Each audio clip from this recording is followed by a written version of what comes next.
everyone. Welcome to the Spot Real Talk. My name is Tiara. I'm Tiffany. And I'm Ron. And we are back today for another recap of Raising Kanan. This was season 2, episode 2, titled Mind Your Business. And before we even get started on the recap, I want to just let you guys know, to all of our new subscribers, welcome. And to all of our old subscribers, welcome back. We're happy to have you, and we appreciate all of the love and support that you guys have been showing us recently. And if you're not a subscriber, you want to be, because like I said, we have a lot of great stuff that comes out on this channel. So please make sure you support us by clicking the subscribe button and the notification bell so you get alerted whenever we post. And if you can hang tight, we will be right back to get the recap started, because this was a good one. I'm excited to talk about it.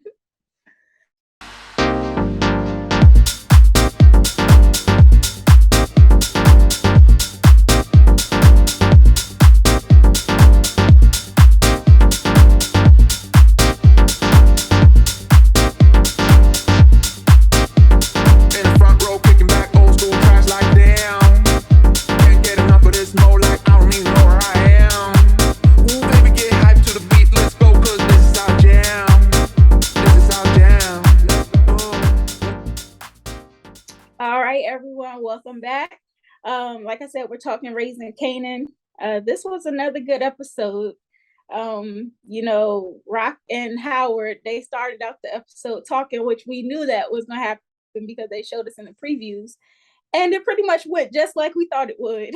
I think Howard is basically dealing with the fact that he almost faced death, and so that has a way of changing people.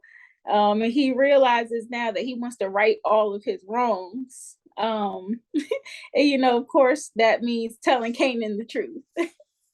Well, yeah. And I was a little surprised with Howard, though, snitching on Scrap, on Scrap. I was a little surprised in that I didn't know if it was that necessary for him to do. I think that was a dig a little bit, to let Rock know, like, you don't have everything under control like you think you do. Absolutely. Yeah, and too, I love the way he came up letting her know that she knew it was her son that put that bullet in him. That was real cool. He even had the paperwork to say, he knew she was going to come out and say, I don't know whose son he is, and he had that paperwork together. So that was cool. I just came with the receipts. Yeah, and I thought Scrap took he's had a bad deal. He did. I don't think Scrap was a snitch. I think it was his mom. I think his mom is a snitch. It's so unfortunate what happened, because he really was a rider. We talked about this last episode. He lost his eye for them. He really went to bat and risked it all for Rock and her family. And to be overlooked like he was, they ended up bringing Worrell in for a chat, and Worrell has done some atrocious things to them and almost killed Lulu. He is the reason why Scrap's eye is the way it is. So it's like, you really bringing in a super enemy. This is on the scale of people that you bring in, this is one of the worst that you could bring into your organization, ahead of one of your most loyal soldiers. And not to mention, I think his anger was justified. His anger was justified. And not to mention, Royale was so close to Neek. And so, I guess Rock was thinking, maybe if I brought Royale in and get him away from Neek, that, we can control him. And as much as I love the way she thinks business-wise, she does make some very, weird kind of decisions. And of course, one was with her son.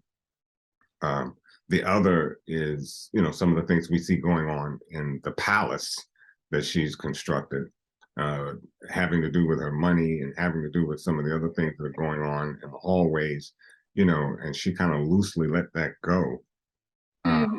But yet and still, she's a powerful person to be reckoned with in terms of the business acumen. But I don't know. I don't know about this series. She got her hands bloody, real bloody, taking out my boy, and I just thought he had a bad deal. I was really thinking that, as soon as they were riding in the car at the end of the episode, I already knew it was over for Scrap. I was like, here we go.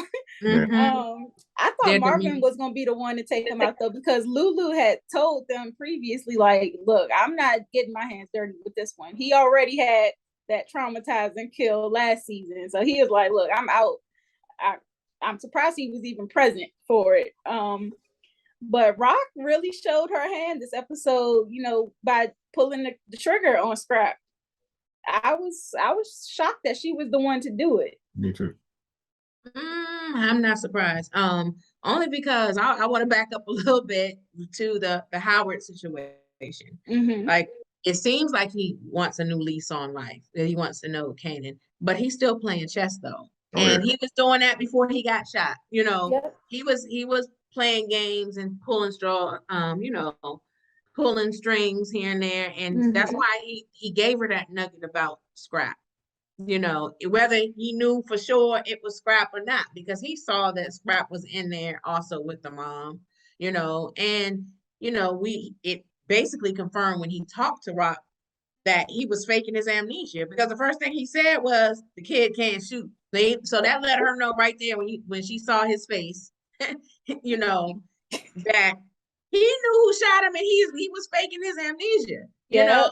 And then he was using the Scrap situation to basically keep her in line. Like you still need me. Like you don't have it all together like you think you do.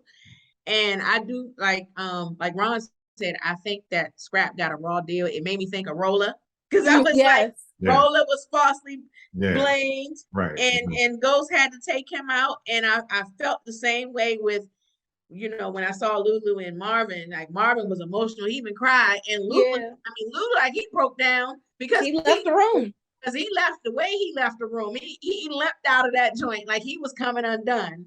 So it's a tough loss. And Marvin seemed to not want to go through it too. I mean, you know, when she kept asking him about what did he find out and so forth.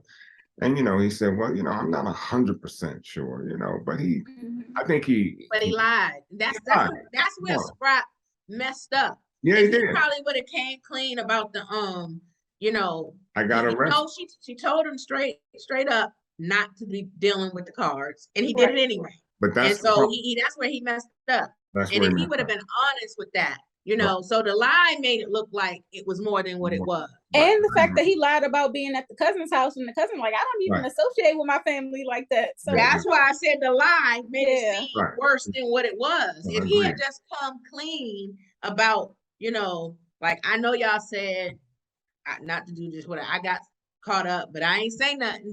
Like, you know, had he come clean, because it was the lie that put him in that precarious situation. But, you know, another thing too is the fact that he got caught after Rock told him to stay away from it.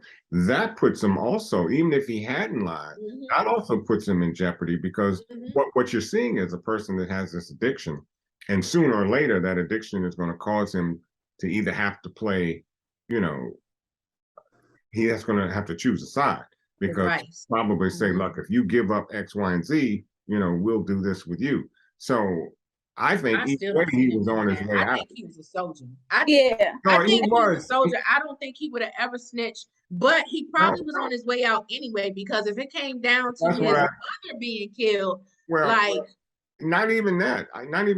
As if I were Rock and you got arrested again for doing something I told you to stay away from, that lets me know I can't trust you with this. If I can't trust you, you're no good to me. And if you're no good to me, I gotta let you liability. know. So they gotta cover their backs. Either way. Yeah, he punched this ticket either way. I think that's the thing about also, you know, we talk about some leaders that talk about being respected versus being feared. And it's very clear that Rock is feared. And so when you are in that position, people also are scared to come to you with things, which is why I think Scrap ended up in the predicament that he was in. I think with the Rock too, she got I don't know. It's tough because she can't let up because of what they do, but she also has to have her crew able to come to her with things, especially when she's bringing in people like Warrell, who is on the other team previously. So people have to feel like they can bring information to you as well. And I think she has put Lou and Marvin in a tough situation too, because they see how ruthless she is, especially Lou. Yep. In a precarious situation right now because Lou from last season, he already feels away because Rock put Kanan in that predicament to shoot Detective Howard. Now Scrap is, a loyal soldier, and she's gonna take him out and stuff. I mean, both of them, I can see Lou and Marvin saying to themselves, like, how do we know that she won't take us out? Because Lou and Rock are already at odds. Yeah. Yeah. I mean, it's true. That's why I think that's why they all are kind of working on their side things. It's like, I got to have a exit plan or something, just in case. Yeah, and then with, what were you going to say, Ron? No, I'm sorry. Go ahead. Finish what you were saying. Well, I was going to talk about Kanan because Rock is still going with her manipulation. And she's like, oh, if Howard comes to you and tries to talk crazy, he just know he's like out of his mind and he might say something crazy to you. And I think like everybody just looks at her a little sideways because of how she manipulates too. And they know she's a manipulator. And the stream of lies that she keeps continuing to fester. And,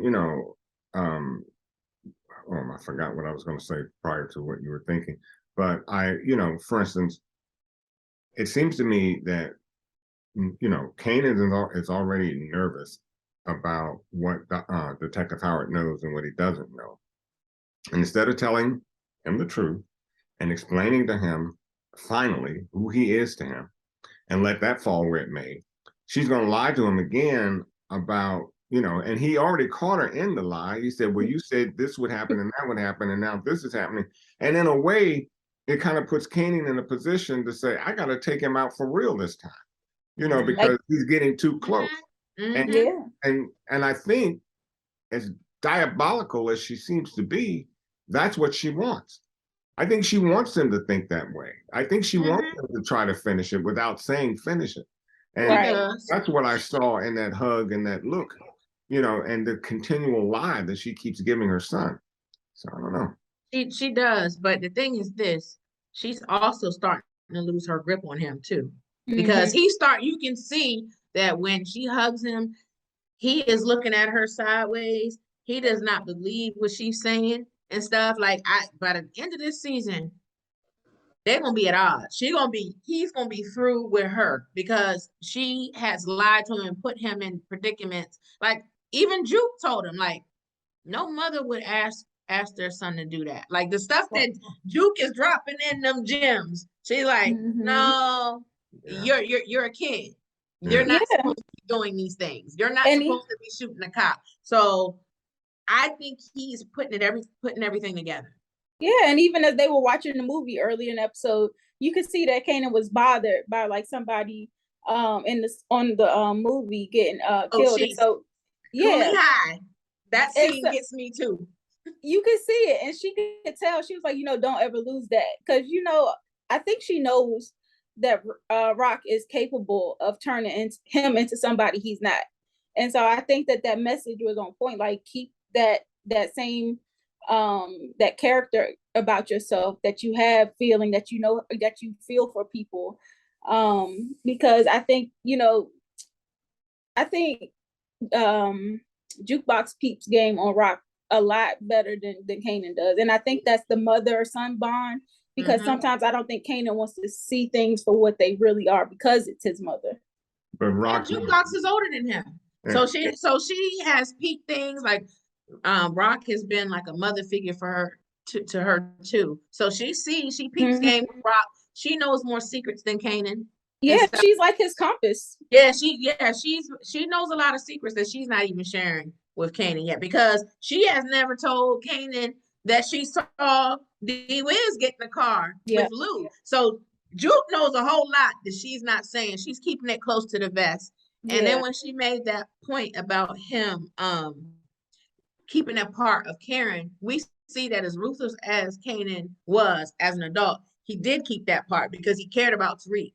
Yeah, You know, that's he true. cared about, He he kept it cared to a about point. Tariq. He kept it to a point, but he became a ruthless killer. And I He think did, but he could have killed Tariq. And well, no, he he saw Tariq. What he saw in Tariq actually was himself. And right. so, and so what he saw in Tariq was, okay, here's a young man that has everything to gain, like I had.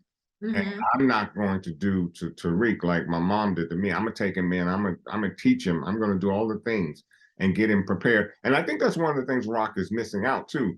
In one hand, she wants to take care of him and keep him safe, so she says, but then she keeps putting him in harm's way every single time. And it's and I think that conflicts with what Kanan is trying to do for himself. So I can understand why he turned out to be the way he is or was. Yep. Because And yeah, I mean, he just had so much conflict. And But think about it though. He killed, you see how close he and Jukebox are and Raising Kanan. You see the bond. He killed Jukebox over yep. Tariq. So Yeah. he does care. oh, That's he a, cares a there's lot. a part of Yeah. him. The fact that he could kill his own family to protect Tariq, there was a part of him that cared. Yeah, he saw And Tariq as himself. I think that's what it is. He As his son. yeah. He saw Tariq more of a son than his own son, Sean. Well, yeah, yeah. a bullet in his own son. And But on that line of reasoning, though, because we could see how Jukebox ended up being the way she turned out to be later on. Because, as she's going through the pictures and stuff, she's finding information about her mother that she takes to Burke, of course, to dig up and figure out where she is. But you could tell that she has like this strong sense of abandonment. Like she doesn't get the love she needs from her father. And then the fact that her mother abandoned her. I think now we kind of get into the psyche of Jukebox, and then losing Nicole adds another layer to that. And so we know that later on when she went on to become a police officer and how she was a dirty cop, we see how that could happen, I think. And I think even though I think she's going to meet her mom and everything, from the description I read about her mom is now heavily into the church. So what does that mean for her when she learns about Jukebox lifestyle? Good point. That might be another disappointment with her and her mom. Like, will her mom be accepting of her? So that remains to be seen. her Yeah. mom got in a car and was seemingly chauffeured. So I know they didn't have Uber back in that time. So my thought was, that's interesting. She was being chauffeured. I don't know what that look really means or if it means anything at all. But let me get back to Detective Burke because she's really getting a little sloppy. I do not agree with what she's trying to do with Jukebox. I understand what she's trying to do, but it's going to backfire because Jukebox, she's nobody's fool. And even when, she gave her the file with her mother's address and so forth, and so she says, well, you owe me. Jukebox didn't say a word. She just got out of the car, slammed the door, and kept walking. And she's just in everything. I understand she's trying to make it, in the force. She's trying to, she's a woman and she feels though she probably have to do twice as much as anybody else to get ahead.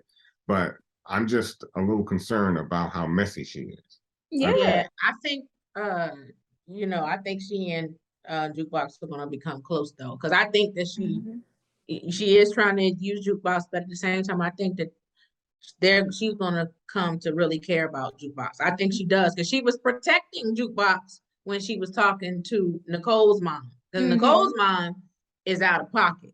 Oh, Karen. Yeah, she is. Yeah, we gotta talk about Karen. Karen is way out of pocket.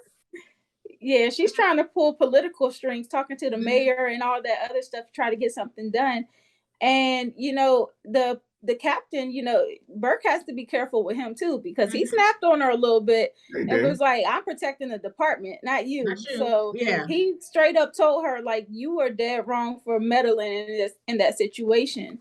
And I think, like you said, her trying to prove herself and being so overzealous is what's going to get her in trouble. And then the fact that it's kind of like a conflict of, I don't think it's a conflict of interest. I don't know, because Jukebox really wasn't necessarily responsible for Nicole's death. Nicole went into her coat and took that stuff herself, which Jukebox didn't even know it was in there to start with. So I can't say that it's her fault that Nicole died, but it's going to seem like Burke is covering for Jukebox because of their relationship.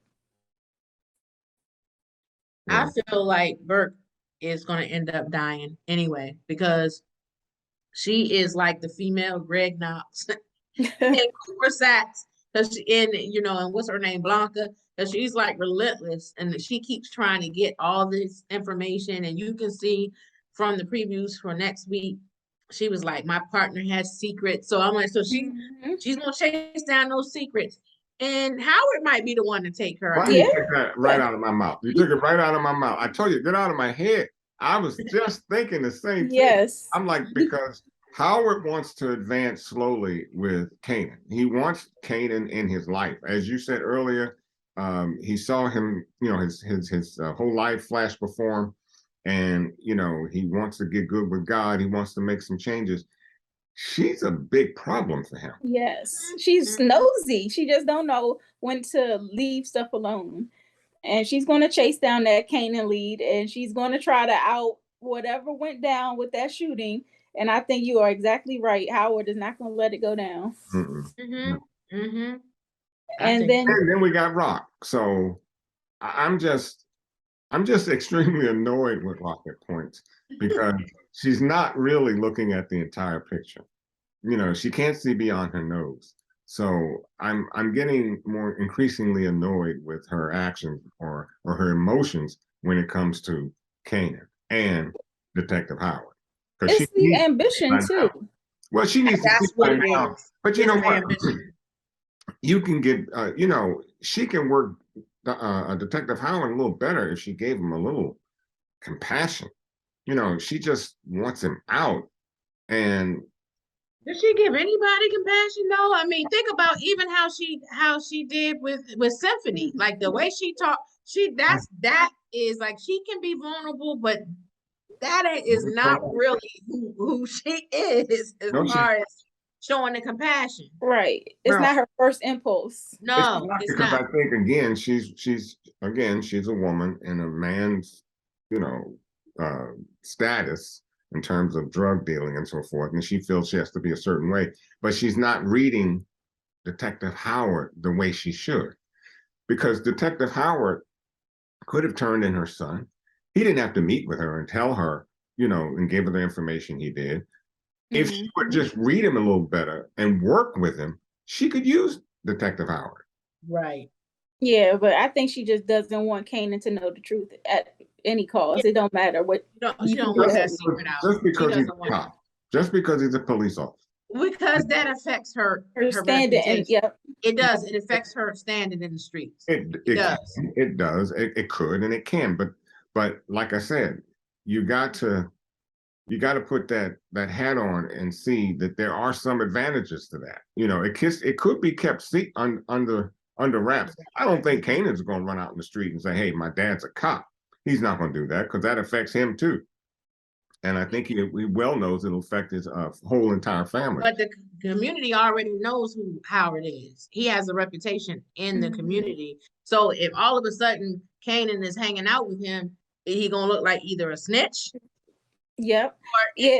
Because Howard is not trying to stop it just saying, "I'm your father." He actually wants to build a relationship. Yeah, he does. But he also has to understand that can't happen. I mean, that's what Rock is saying. That's why it's easy for Rock to eliminate him.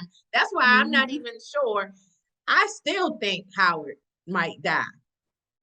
It may not even be this season, but I still think that at the end of the day, she still sees him as a threat. I think Howard wants Kanan. I think he wants to take Kanan from Rock. And I think that's why he's pushing so hard to meet him. I think that's not going to happen. No, it's not. I mean, like he said, he's not built for this.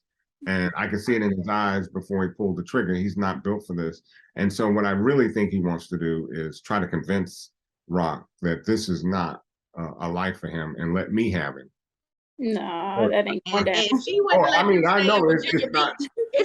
let him stay at Virginia Beach with the cousins and the aunt. She ain't gonna let the No, chicken Not at all. I'm not saying that she will, and by any means, nor no, I know she won't. But you know, I don't know. I just don't. I think that as we know the history behind Kanan, the family, and Rock, I think maybe if she had just let him go, things would have been written differently. I'm sure they would have been, but she just can't let go of that control. And you know, I think she's trying to be a good parent. We heard like when she was talking with Juliana, and you know, the rats were eating at the money, and Juliana was like, "Why don't you spend this money?" And then afterwards, we see her talking to a realtor. So I think she, to some extent, has like a family. She wants to have Kanan living in a better probably environment and more stability. So I think she is kind of in the back of her head thinking about that. But the imminent threat is the stuff in the streets, and she has to have like a stone cold front that she keeps going in order to maintain that. And you know, especially with Unique being home, he's coming back to nothing. Like she literally stole his empire and cut him off from Dean. I really felt bad for Unique this episode too. I did. And I think it's temporary though. I think that at the end of the day, he's gonna come back. Oh yeah. And then Rock, look, I'm gonna tell you, if rats ate through my money, okay, that'd be the last time rats would be eating through my money. Okay. First of all, the container that you're keeping the money in. Secondly, I know they had portable, you know, large banks or safes that you could buy, you know, even if you had to buy several of them. But just keeping your money in a box like that, knowing that you got rat problems. And the thing about rats, they'll eat anything. You know, they're just that way. And so, and only to say get an exterminator. Well, exterminator can only do so much when you got that many rats. Yeah, it's New York. I mean, they are notorious for the rat problem. Notorious for that rat problem. And then let's talk about the second Karen in the real estate issue. Yeah, she was tripping. God, this Karen was really she almost had me going through the television because I wanted to smack her myself. And I'm like, Rock, you did well. Oh, your credit has to be in your and the money, and it's expensive and stuff. Yeah, she was definitely being racist. Yes. Oh, extremely racist. And then, you know, and then she said, well, I got cash. Oh, well, you know, you have to understand, you know, we're going to check your taxes and all that stuff. And she said, that's all straight. You know, like, Karen, smack her, get out. Just go ahead, Karen. Yeah. I couldn't stand it. But did y'all catch that look Rock gave to Unique's baby mama when she walked out?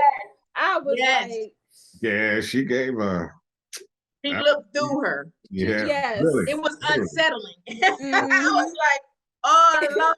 And she straight up ran back to Unique and was like, I'm scared. Rock looked at me. I saw Rock today. She gave her and she opened her mouth, but she looked at her like, you next. I know who you are. I was like, yes. Oh Lord. Yeah, so she is right to be fearful of for the safety of her family and all of that. Yeah. And you know, in terms of Unique, with him talking to Worrell needs to be scared too. He's talking about he doesn't want to switch team. I mean, he's going to switch teams, and he really isn't trying to be down for Unique's team anymore. I mean, at least he told him to his face. I guess I gave him points for that. Something, but at the same time, you got to realize that a person like Unique is not going to lay down. And once he's back on top, he is going to have no sympathy for you. Well, for one thing, he's desperate too. You know, I do. I think he's gonna kill him. I think so too. Well, he's desperate, and you know, it's interesting though with Nick at this point because you know, he doesn't have anybody, doesn't have his connect anymore, and which was very interesting. You go over to talk to your connect, and then you turn over the tables because I hated to see him pleading for some supply with Dean like that. Dean can wipe you off this planet. You know, if you piss him off, and you pissed him off. That's true. You definitely. because he's high. He takes care of his grandmother, and you know he's always there with her, working her with that bingo thing. But you turn over the tables, and you saw that look. It was a. Yeah. Calm down because he's dealing with his grandma. But yeah, I don't know if Neek might have time enough to deal with Royale, because I was not. Well, I think he's gonna have. I think the Italian dude that he was connected with in that fight in jail, I think he's gonna be a pivotal ally for Unique. Yeah. Because he has mob ties, and that's Yeah. how I think that he's gonna be able to get back on top. And I think you're right. I refer back to that conversation I said last week when I saw that interview with Joey Badass when he talked about his favorite episode was the season finale. He said it was a lot of action, and I was like, it probably his favorite episode because he might be going off in that episode. Revenge, yes. Yeah, it might be a good episode for him. So that's only my opinion, but I think that by the end of this, I think Rock's fortunes are going to be reversed because she's coming across as being really like, and just kind of arrogant in a way, like because she's at the top, she wants to stay at the top and everything, and she thinks she has everything on lock. And I just think that there's some moving parts, some unknown variables that she's not able to see yet, and I just think it's going to be a reversal of fortunes by the end of this season. And I don't subscribe with about Rock and Royale and Unique. The enemy of my enemy is my friend, because I can't see Royale being a friend to anybody, and particularly since he's got to work under Luke, and they don't like one another to begin with. So it's going to be real interesting to see how Luke can even try to manage Royale. I just don't see it. That's another strike for Lou. See, that these are all the things that's going to make it difficult for Lou to stay in the business and working with Rock. All the things I already mentioned about him witnessing her putting Kanan in harm's way with the cop. Now she's killed Scrap, who Lou was against killing Scrap. Now he has Worrell, his enemy, working with him. Like all these things is going to push Lou further away. Yep. And the fact that, we see Omar Dorsey's character coming in this episode.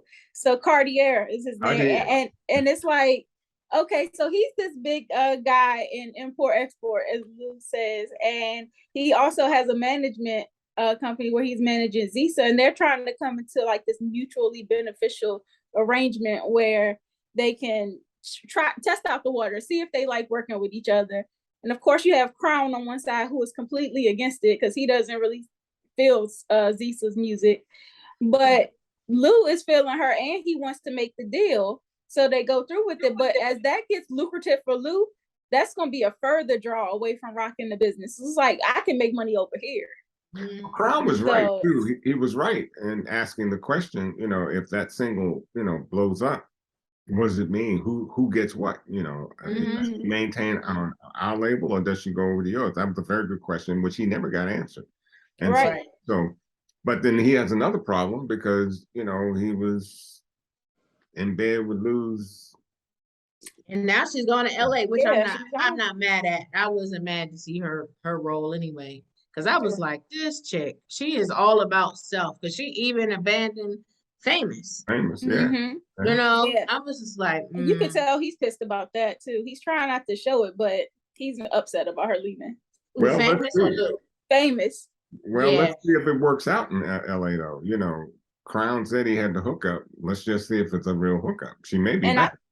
I think Lou was upset too, but I think he's more upset that Crown put her on because he knows the motives behind it. Exactly. So I don't think he really is so upset that she's necessarily leaving, but it's more so like, oh, Crown put you. Okay, so he know what time it is. Yeah, he know what time it is when he said it. He was like, yeah. And then the way she told him too, like the day before she was leaving, I was like, you trifling. Yeah. I was like, get up out of here. She got to get the hands again. Like, get up out of here.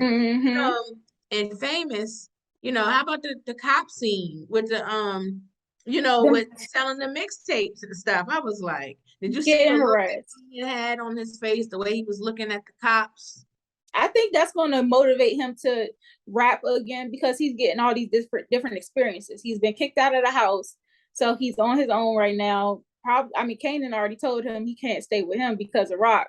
But I don't know where Famous is going to go to live. He can't make money selling his mixtapes. So I think all of this stuff that's going on around him, his sister leaving, all of that is motivation for him to put into his raps. And it looks like on the previews for next week, Kanan is kind of pushing a different marketing plan for these mixtapes, which looks like it involves selling some something along with it.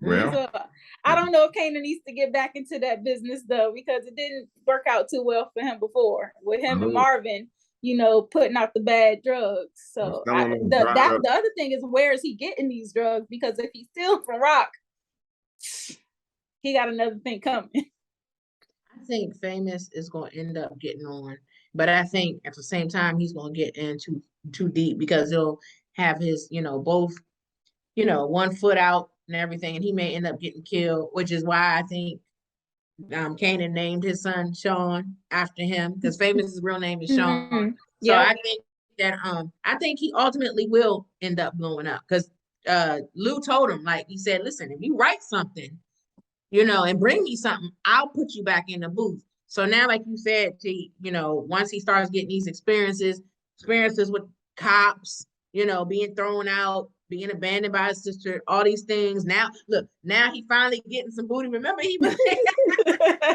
you know, he was kind of green in the first season. Yeah, so all these things will help him write some bars if he can stop smoking that weed a little bit, and then come, you know, and get his head straight, because that's listen. A lot of rappers smoke in the studio. No. I mean, well, I think when you're trying to start your game, you got to have a clear head, a clear motivation to it. You know, I'm not saying that he can't do it, but everybody else seems to think that that's what's really keeping him from making his mark. And you know, it does kind of make you put you in a sense of, well, I'll do it tomorrow. I'm just gonna hit this weed. The next thing you know, you're taking a nap and you want to do something else, and then you wake up and you got another joint in your mouth, and you keep doing this, and then you're not really doing what you're supposed to do. He don't have a place to stay. That's gonna give you a sense of urgency. Well, he don't have. He said he got no place to stay. He got, you know, as far as you know, having other women, you got no place to have that with. That's what I'm saying. Yeah, that's not having a place to stay. That should be motivation enough. Urgency. Yeah. So yeah, I think they'll get it together at some point. Like, I think that all of this stuff, like we said, it's going to motivate him to get it together. And then in terms of Lou going forward, like I said, I really think that the stuff that they have musically is going to draw him away from being with Rock. I don't know. I think he always going to keep that in his back pocket, because like you said, he realizes that Rock is out for self, pretty much. And then we see Marvin, he's still working on his anger management, which he in there provoking the people. He didn't provoke that dude. That dude should have got that guy. He should have kept his mouth shut. And you know, he said something first. No, and then jump in Marvin's face. I'm glad Marvin said, "I wish you would," you know, because look. Yeah, he would have cleaned that dude up. I mean, mopped the floor with him. Yeah, he would have, and it was funny though. It was hilarious. He was like, I'm ignoring you. My probation is up. Yeah. So you know, shout out to London Brown on that. He was hilarious. He was real funny. Yeah, and I wonder if, you know, the relationship with Renee, the therapist, I'm thinking about if it'll help him in regards to dealing with Tony, because the lawyer kind of came back to him this week and was like, oh yeah, she's, you know, relocated, she's married to this dentist. And I think that Marvin didn't let that situation go, like how she did him dirty and got him hemmed up. He ain't let that go. And so the fact that the lawyer is throwing this information out there, I'm like, that wasn't for nothing. I think he's gonna go back and try to get at her. I think so too. I think he's gonna pull up on Tony. Yeah, and I'm wondering if maybe the therapist might not be able to help him with his anger management. I don't know if he'll start transforming and maybe not being so irrational sometimes and just lashing out, but I don't know. We'll see. Look, if I were that therapist, I would have given him his certificate just because he didn't pull up on my boy when he jumped in his face. That means you do have anger management control, because most people, that just wouldn't have gone down like that. First, you spit in my eye, you saw him wipe it like that. Nah, son. That is And he was still looking at him too. Yeah, She had to he snap him out. right. The look he had on his face, I was like, he about to tighten dude up. I thought he'd wait outside, but you know, like I said, I would have said, okay, I think you passed this course. Yep. I think there's some growth happening with Marvin, even if it's it's baby steps. Because even he doesn't seem quite as irresponsible as he was last season. Because I think he wants to rekindle his relationship with Juke, and then just seeing how he was with Scrap, like he was visibly moved. Yep. When she killed Scrap, and Luke too. So I mean, even though they may appear to be ruthless at times, there's a part of them that still cares and that believes in family and loyalty and things like that. And with Rock, it's like she say it's about family and loyalty and all these things, but the more and more I see her, I'm like, and she's sound good. And she's the main one that keeps talking about not dropping bodies because it draws police. But look at what she's doing. Every time she turns around, there's a body. And it got her hand on it. Yes, and she did it. And I think, I'm telling you, I think that she is going to be, the one dividing the family. Like, they're going to be on one side and she's going to be by herself. Yeah, and it seems like if you look for the at the previews for next week, it looks like Kanan is talking to Raquel, and she's kind of saying that, some people get to the point where they don't want to live anymore. So it seems like she's maybe painting Scrap's death as like a suicide. Yes, that's what I said. Like, Ryan. And I was going to say, and from what Kanan knows about Scrap, like, who would believe that? Right. Yeah, so Rock is off the hook. I think she thinks her manipulation works, but everybody around her is really side-eyeing her. And I think she thinks she can do Kanan like that because he's a kid. But she doesn't know, like, the past 3 months and everything that's happened, he's grown a lot. Like the Buck 20 stuff, the D-Wiz, him shooting Howard. Like, he has grown. He has witnessed a lot in a little bit of time. So he's not the little kid that she thinks he is. No. Right. No. And she's got to come to that conclusion quickly, or I can just see the demise between the two of them. And he's very intuitive. You may think he's missing a beat, but he doesn't miss a beat. Especially with that conversation that he and Detective Power are about to have, because it looks like they're sitting in the car talking next week. And I think the fact that Rock tried to pre-warn him is like, it's a red flag to Kanan. Like, nah, I think something's up with what you saying. And I think that whatever Howard comes to him and says, because he's talking about this might be the craziest thing you've ever heard, I think it's not going to be so crazy to Kanan. I think he might actually believe it. All he has to do is also show Kanan, just like he gave the results to paternity results to what's her face. I'm sure he has more than one copy. Oh, yeah. Show them to Kanan as well. Hey, take this home to your mama. Yeah. And Rock is also getting some more bad news because her spot gets hit in the next episode. And so I think that Unique's baby mother was like, I seen her in this store, and I think Unique is gonna follow up, and I think maybe he's the one that hit her spot. I think so too. And I'm wondering if he's gonna not only he hit the spot, I wonder if he's gonna kill old girl too. He could. Oh, Juliana? Yes. I'm wondering if he'll kill her in the process. And if he does, that may lead to more problems because her cousin is a mobster too. Yeah. So that's like, if he does that, it's gonna really be on, because then that person might be looking at Rock. Yes, it's a lot that could go wrong from there. And it seems like her and Unique might also be meeting up to have a conversation. But I seen her pulling triggers too. So I was like, this could go either way for real. But I think either way it goes, Unique is not going to be one that's going to go down easy. We've said this before. He's very savvy as well. He knows how to maneuver in the streets. And I think that because Rock has thrown so many wrenches in his plan, it's his turn. So now he's, I think he's the one to hit her spot. I think that he's going to continue to find ways to disrupt her business. And things are not going to go as smoothly as she thinks they will. So I really like the dynamic between them because of this feud that they have. And then like to counter that with the, when we seen them in person at the premiere party, it was like they were like best buddies. They was like having a good time chatting and talking. So it's so funny to see the contrast of how they are in person versus how they are on the show. And Rock really should have put her concentration on getting rid of Unique. In fact, I would have offered the opportunity to Royale, pay him, handsomely to say, hey, I need you to take him out. Because, and rather than Scrappy, I would have loved to have seen, Scrappy live a few more episodes. Yeah. But if you're going to kill somebody, get rid of Neek. I think if Royale tried to kill Unique, though, he would see it coming because now he knows he's playing for Well, not now. I mean, had he done, when he went up to him to let him know that he's no longer with him, that would have been a perfect opportunity because Neek wouldn't have seen that coming. But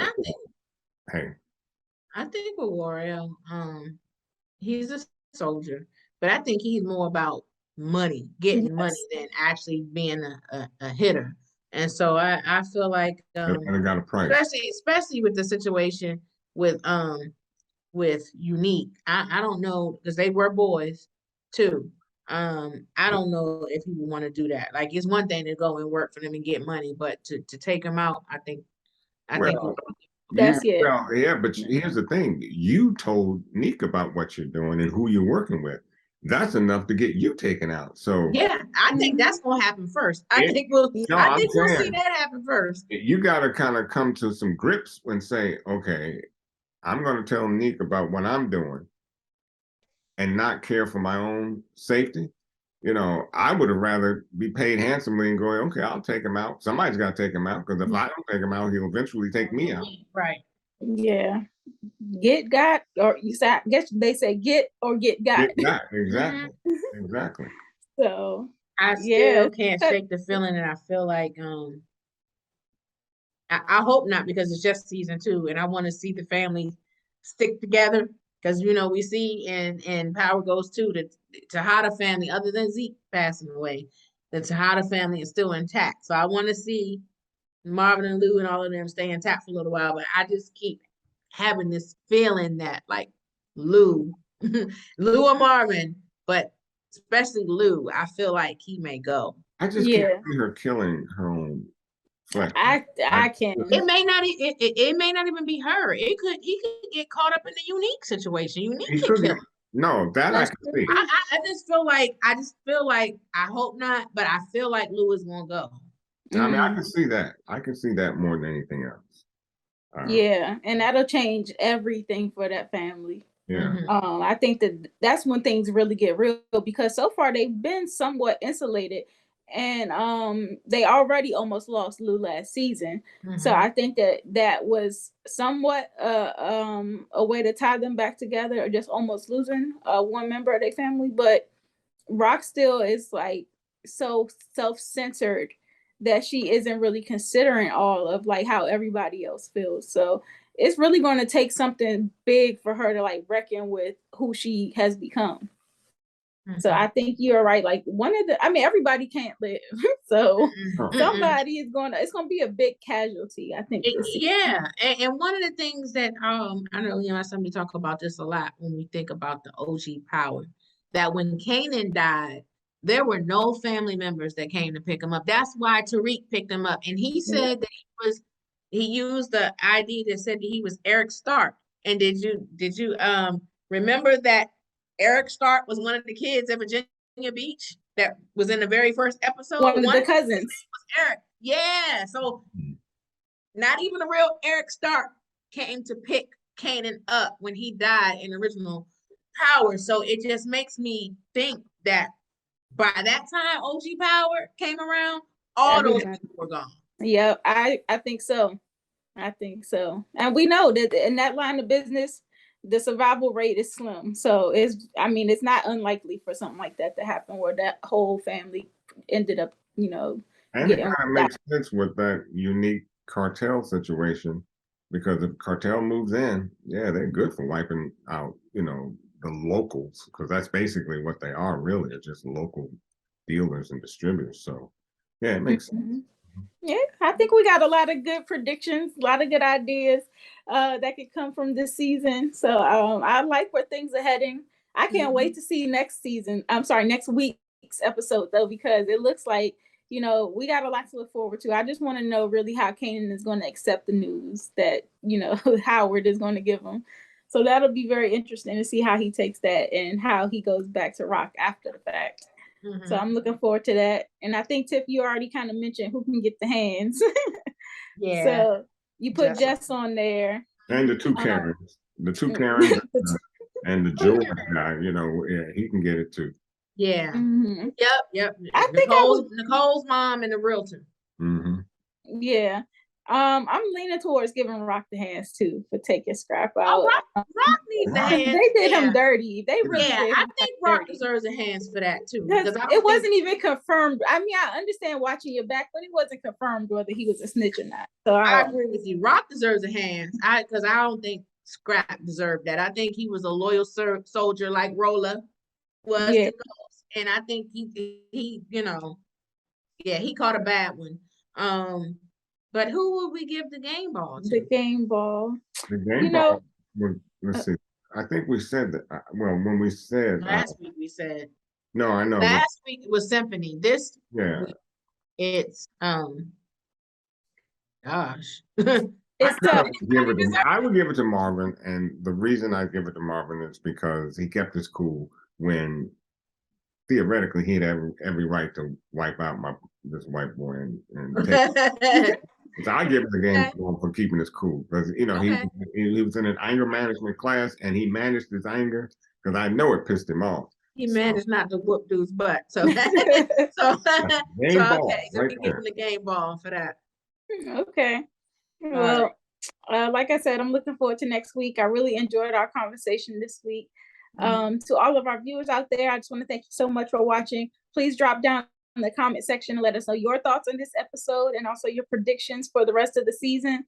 Also, make sure, like we said at the beginning, you are subscribed to this channel. Click that subscribe button right now if you haven't done so already. And also the notification bell so you get alerted every time we post.